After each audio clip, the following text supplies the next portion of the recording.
महत्त्वाच्या बातमीनं।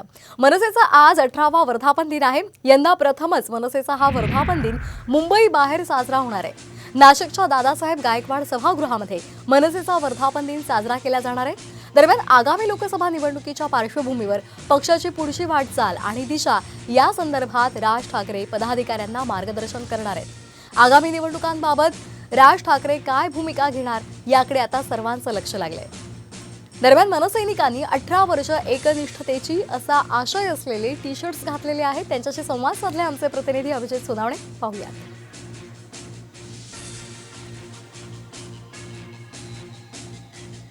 सध्या राज्यामध्ये अनेक ज्येष्ठ नेते या पक्षातून त्या पक्षात जात असताना मनसेचे काही एकनिष्ठ सैनिक मात्र गेल्या 18 वर्षांपासून राज ठाकरेंसोबत आहेत, मनसेसोबत आहेत आणि आज मनसेच्या वर्धापन दिनाच्या पार्श्वभूमीवर हे सगळे मनसैनिक या ठिकाणी आपल्या नेत्याचे पुढचं मार्गदर्शन ऐकण्यासाठी नाशिकमध्ये दाखल झालेले आपल्याला पाहायला मिळतात। अगदी विशिष्ट असे विशेष प्रकारचे टी शर्ट त्यांनी या ठिकाणी घातलेले पाहायला मिळतात।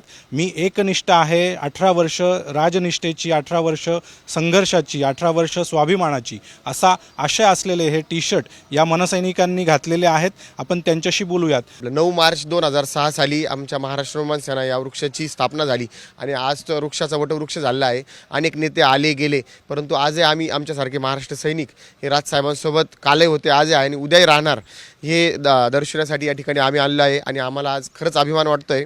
आम्ही 18व्या वर्षात पदार्पण करत आहोत। आम्ही एकदम शाळेच्या वयापासून आजपर्यंत आम्ही राजसाहेबांसोबत आहोत। इथून पुढेही राजसाहेबांसोबत असू।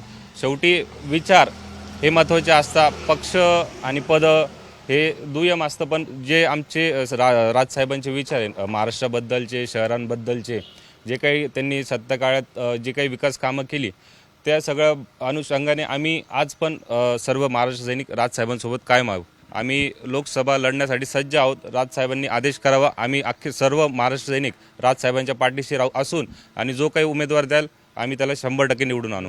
कॅमेरामॅन विकी कदमसह अभिजित सोनावणे, साम टीव्ही, नाशिक।